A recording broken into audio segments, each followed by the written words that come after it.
I'm back. And as I was saying before we were so rudely interrupted, I don't feel that I can make a short answer. I think I'm a long answer or nothing kind of person. So, anyway, I'm back. I said poor internet connection. I'm sorry. I am going to have to, as of maybe within the next couple of days, I'm going to have to see about getting a router and see if that will fix my issue. Because obviously I've got an issue with internet and I don't know what else to do, but we'll try a new router. I actually tried a new browser to see if I could do on my computer, but no. But anyway, again, I apologize because I know I'm too long-winded and I annoy myself. I think it runs in my family, long-windedness. But anyway, are you in a right job? If you're unhappy, do the things I told you. But if you can't find a way out, there's probably a good reason you're there.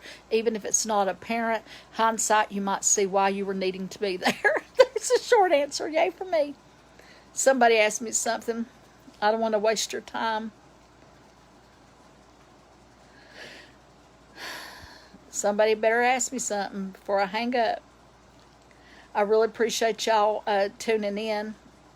And Blanca, I see that you're watching. Tell me, have you had any more Bigfoot stuff going on?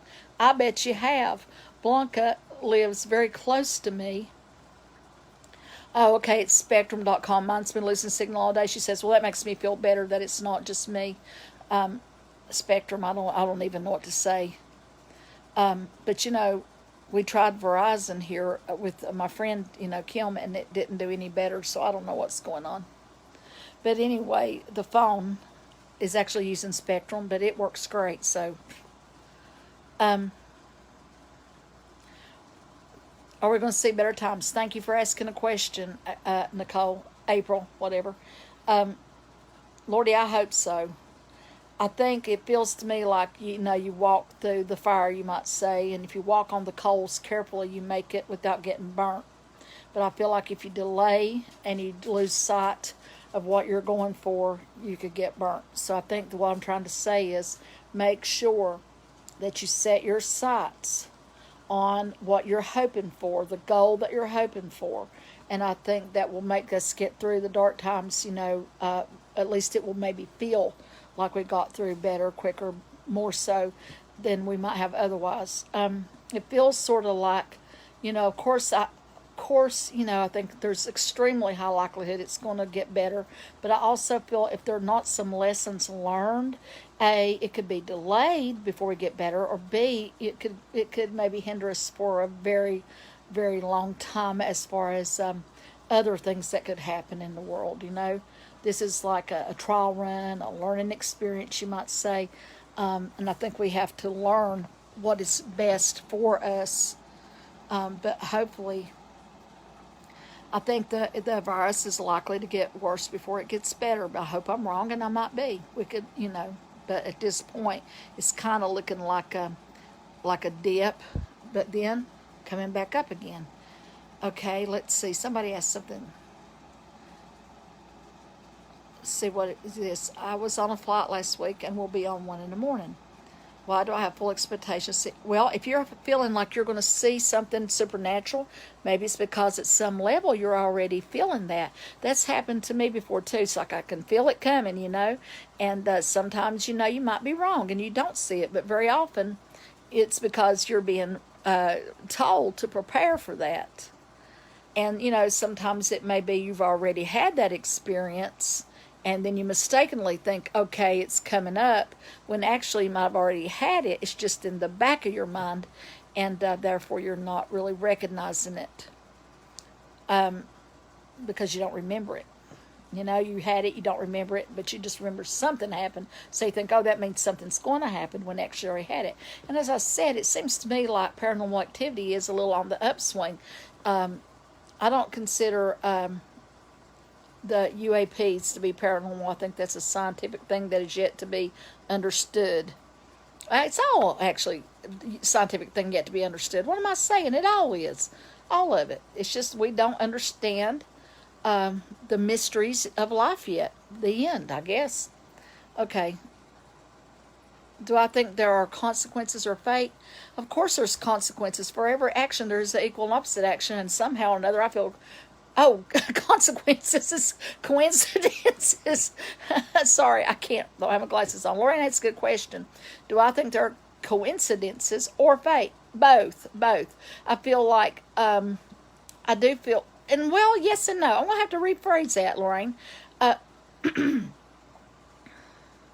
I think in one way there's no such thing as a coincidence. At some level, very, very maybe over my head level, that I might not understand here, that even maybe the most mild coincidence isn't somehow fated to be in order to keep us a certain way. Having said that, though, I also do believe in free will, which I do believe could create many different outcomes. And so, but even that maybe would just change the point of fate maybe that is on your path. So probably there is some things that are coincidence, and it's no big thing. It's just a coincidence. They happen, mathematically proven to happen, probably so. But for the great majority, it's likely fate. Let me answer it like that. In the grand scheme of things, probably it's all fate. Or not fate. Well, maybe fate's not the right word exactly, but planned by higher power. I guess it is the same thing. Okay, let me see what else we got on here. I don't know that you can advocate. Listen, Kristen is asking how can she advocate for what she believes is right without adding to divisiveness. You can't necessarily do that. All you can do is, first of all, if nobody's asking your opinion, you might not want to offer that because you can't. I mean, if somebody is not in agreement with you, then all you're going to do is talk to the hand. So what's the point of wasting your breath? What you can do is live your life the way you feel is best and what you feel is right, and do the best you can to be kind to others. Follow your golden rule. Treat us the way you'd want to be treated. Do you want somebody to advocate what their belief is right to you, and how could they do it to you without adding to upset and divisiveness? Okay, so you have to just kind of put yourself in somebody else's shoe. Live your life as best you can. If anybody asks you, you should share your opinion. But if you're not asked, you can do what you want to do, but if you want to maintain peace, good luck, I think when we're seeing colors and shapes, especially at night, and thank you people for finally asking questions, because I was getting really bored of myself there for a minute. I don't know exactly, Tracy, what it means when we see shapes and color at night, except that I do think that we are sort of out of body at that time, and that I think that as we're kind of, our consciousness is kind of not so fully connected to our unconsciousness, we may be privy to see things that perhaps our consciousness turns into something that makes sense at that time. So I think we are actually maybe getting a glimpse into other realities, other worlds, maybe seeing beings that are passing and going and coming between worlds perhaps, and it's been interpreted in that way. Now that's my best guess. And by the way, for some reason I want to tell you this. I had 2 people tell me who had near-death experiences that they felt, as they were dying, they felt they were lifted up, and what they saw, because they could see out of the black, they saw feet, like walking. Isn't that crazy? They saw feet. And 2 separate and totally unrelated people. So I just thought that was interesting. But when I got that phone call from my friend after she passed, it made me think of that. Because in the background of the message she left me, there was so much noise. And the first thing you would think of is like a bar or a bus station or like that. It felt like a bus station. I don't know why it did, but it did. But somehow I feel it's connected with what those people saw. Okay, let's see. What else we got on here? Oh, yeah. Well, I think, again, you could say this is what I think. You could do all the... Kristen is saying she's thinking specifically about schools and kids going back. I don't think you have to let it go. I think, there are surveys out there. There are people asking for your opinion on that. And you definitely need to go and ask that opinion. You could put that on a Facebook post. It is my hope that we will not allow this to happen. And then let it go, girlie. Let it go. Because you're not going to, you can beat people to death with what you feel. It ain't going to make any difference. unless, again, you're going to these surveys who are actually asking, pleading for your opinion as to whether or not that's an okay thing to do. And of course, keep your own kids out. If you're feeling unsafe about it, keep them out. That's all you can do. You gotta, do the best you can. I think when you have a majority, because, we kind of live in we live in a republic actually, but a democratic republic, I guess sometimes it's going to be what we as a people agree to, and there it is. Okay. I'm looking for somebody. Okay, here we go. I couldn't make it go up. I have no idea what the comet is bringing us this time. I never even thought about it, Renee. So I suggest you Google that and see what you come up with. You can come up with a consensus. Having said that, now that you asked me, and it's got two tails, I guess what we need to do, here's my answer, Renee C. Lyons. What is the comet bringing to us this time? Look back at what was going on the last time it come through. History repeats. That was 6,025 years ago, something like that. Whatever was going on then, maybe could be obviously in a different fashion, but could be coming around again. So I'm thinking, look at that. Okay, let's see what else we got on here. Oh, Sonia Edwards, a bus station is a terminal. Well, how smart of you. You're so smart, where people begin and end journeys. Well, it never even occurred to me to think of it as a terminal. After all these years, I never would have. So, well, somebody else thought that too. I need people to explain things to me more. But yeah, it's a terminal. And I swear that's what it sounded like. And I'm assuming I told you that story. If I didn't, let me know and I'll tell you now. It's not a long story, but it was no kidding you. I did 2 phone calls from somebody had passed, a friend of mine. Okay, next. Somebody asked me something, or I'm going to hang up because I don't want to waste your time. Anything else anybody's got to say? I'm backing up. Wait a minute, here's something. I believe that the reason the world is in such terrible shape is because male and female energies are out of balance. Life will really never get better until it's balanced. Yeah, I agree. I absolutely agree. Out of balance is exactly the truth. And yes, male and female energies, absolutely agree that that is happening. And I think that's something you need to meditate on, pray on, do your bit. If an opportunity comes your way to make a difference, then take advantage of said opportunity and do something about it. Okay, where do our dreams come from? Okay, most of the time it is, as you know, simply your unconscious mind making sense of the day. Then sometimes our dreams are visits, and they're interpreted as a dream.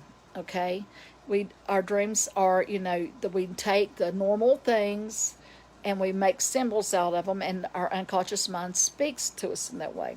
Sometimes our dreams are given to us by a higher power, by spirit guides, by our maybe even our alien neighbors.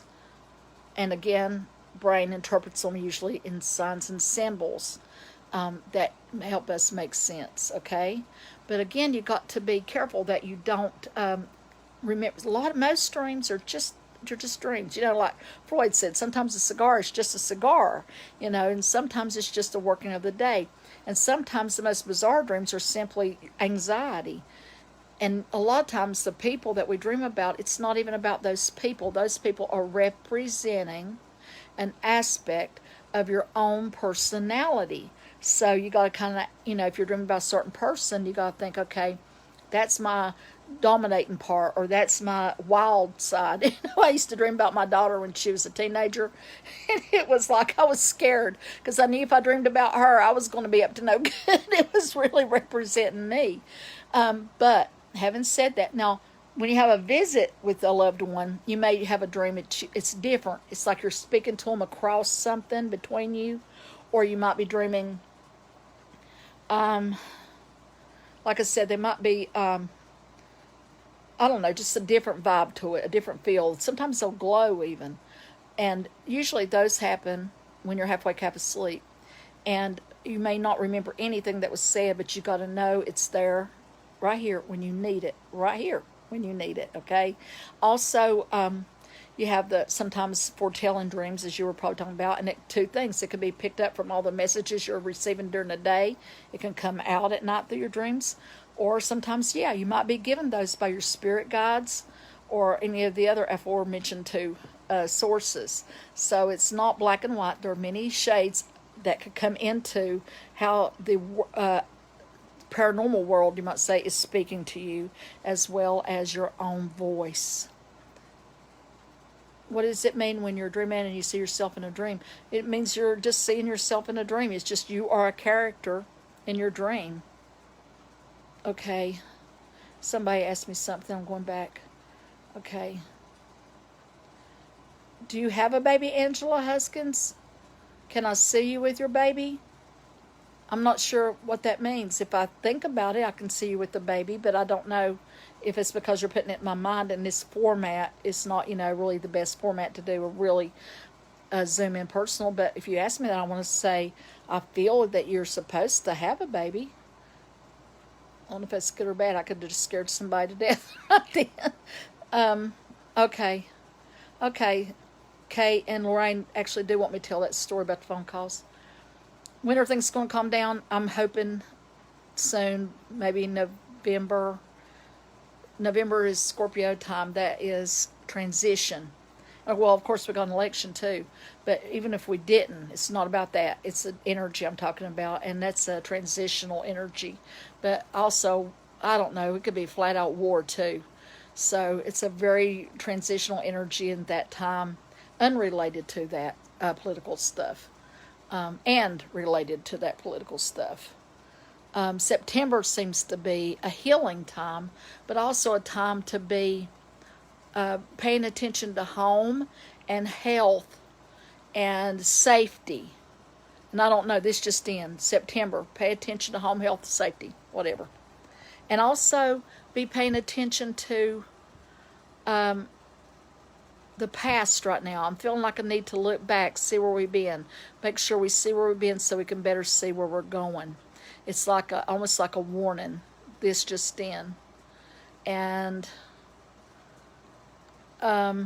August, we might feel a second wind. We might be able to gird our loins in August.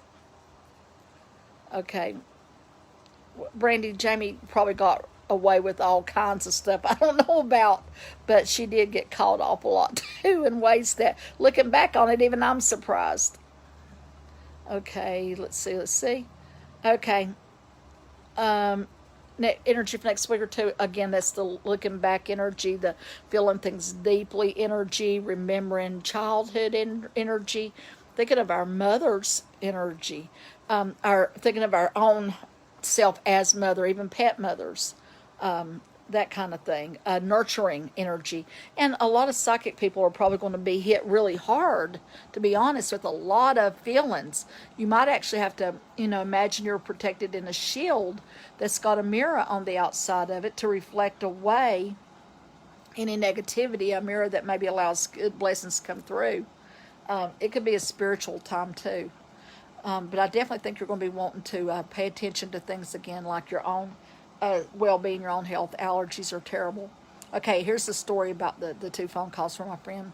My friend had passed away, and it unexpectedly. Well, my friend had cancer. She asked me would she be all right. I actually thought she might be all right.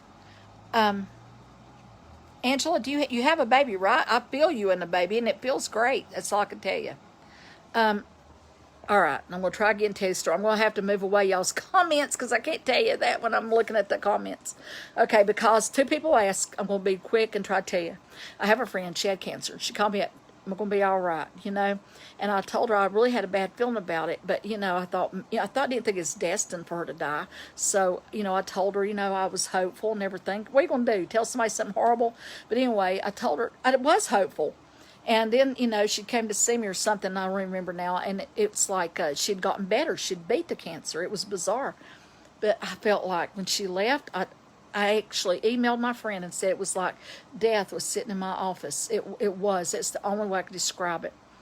But again, she continued to heal and got better, so I'm thinking I'm an idiot. I actually even told her that. And she says, so you don't feel it more? And I thought, oh, shoot.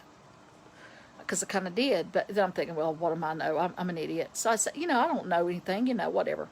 Well, anyway, a little bit went on, and son of a gun, she got up and got sick, and she's young. And she was like early 40s, maybe late 30s, early 40s. She up and got sick, went to the hospital. They sent her home, and she just died that night. It just in her lungs. Evidently, it was something from the cancer she had. The treatment actually caused the problem. The treatment actually killed her, basically. And so I wasn't wrong after all. It's very upsetting. But anyway, skip ahead a couple of days. I'm watching TV. This is back before I had, the pause thing. I was right in the middle of a movie. And phone rang. It's 10 o'clock at night. And at that point, there was two people I would like to have avoided. And I knew that'd be the only ones to call me that late. Although my friend used to call me that late, the only person. We hadn't talked in a while because of her illness and whatnot and all that. But anyway, I thought, no, not taking it. It was unknown caller is what I'm trying to say. Unknown caller. Nope, not taking it because I'm watching this movie, right? Well, the house phone rings. And then my cell phone rang again. It's like, no, there's no such thing as a psychic emergency. Leave me alone. And I was thinking I'll check my voicemail, though, in a minute when a commercial comes on. And I will check it. And I will get back if it's anything important. I'm not, awful. But anyway, it was interesting what was on TV. So anyway, I go to bed. And, 11 o'clock. I forgot to check my message. So I checked my voicemail. And it was my friend. She had a very distinctive voice.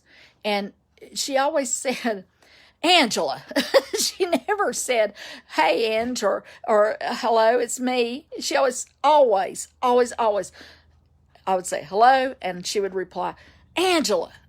And it was her. Now, the first thought I felt was, relief. I didn't have to avoid this phone call after all. It's my friend, right? And then I don't even know what I felt. I felt embarrassment. I thought, I'm an idiot. I have been scammed. I've been fooled. I've been played. Oh my God, I've been played. And it was like I could feel embarrassment like running up through my feet, my body. I could feel the red rising all the way up through my face. It was like, oh my God, I've been played. I'm an idiot. I am the worst. And then I remembered I talked to her kids. She was passed away. I talked to her kids. So, I was like freaked out. And she said, I'll call you later. And again, real loud sound of that bus station. Anyway, I gave James came in. I didn't say a word. I just said, hey, James, who's this on the phone? Didn't say anything. Wanted to see. He got it. He said, well, that's Amy. That was her name. So anyway, I looked back at I thought, I know what it is. She called earlier. Maybe it's an old message. Nope. Called her cousin, had her listen to it. It's who it was. She said she'd call later. I knew she would. Next night, 10 o'clock, same thing. Phone rings, and I pick it up, unknown caller. And it actually just, I don't know, it just run all over. It really scared me. It did. I'm sorry. I wish I could say it didn't, but it did. And I had to let it ring twice before I made myself answer it, and I did. And nothing. But there was a voicemail again. And this time it was her again on the voicemail. But this time she sounded a little younger. She had that surgery and had made her voice a little more raspy. That raspiness was gone. And she sounded like she might be holding the phone out a little bit. It wasn't as clear, but there was definitely still the terminal noise. But the phone was out a little bit. And she just said the same thing, like, Angela, I'll try again later, or something like that. And same thing, and that was it. I never saw her again, but the phone did ring a few times. It did do that, and somebody's at the door. I bet that's the mail. Hold on.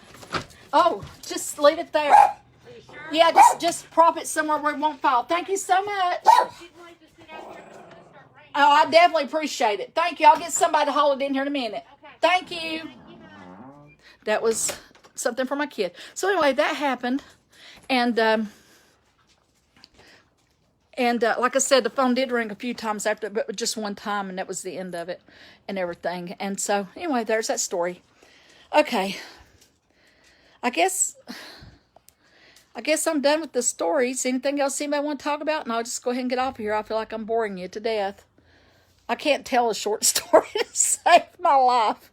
I think that's a Frisbee thing. I'm a Frisbee Moore is my husband's last name.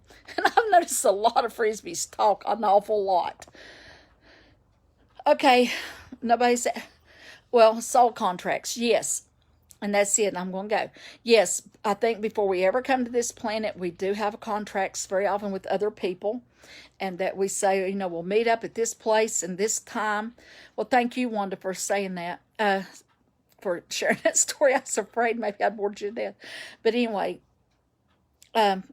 we agree, like, let's meet up at this place this time, and we will have a get-together. Maybe we'll get married and have children. That will be our contract. Or maybe we'll meet up this time, and we'll have a love affair, or maybe we'll have an intense thing, or maybe we'll have an accident, or maybe I will learn about the dark side of humanity by being a murderer, and you will learn about what is the sacrifice by being my victim, and maybe I won't overcome it, but maybe a few lifetimes later I will overcome it, and I will learn to do better, and then you can be the bad guy. I think close up in our misery of the life that we live in, a lot of times we can't see that kind of stuff. Your heart, you don't see that. You just know how you feel, right? But I think if you look at the big picture, it's a different point of view. Now, I tell you, I've told you before, and this is the last thing I want to tell you, Sylvester the pussycat in the cartoons, when he's battling the mouse, okay, because he wants his son to know his powerful mouse hunter or whatever.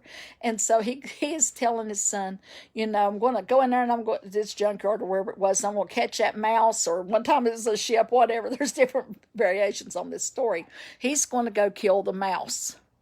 And, it's no big deal for him to kill a mouse because he's a pussycat, right? But unfortunately, it's not a mouse. It is a baby kangaroo.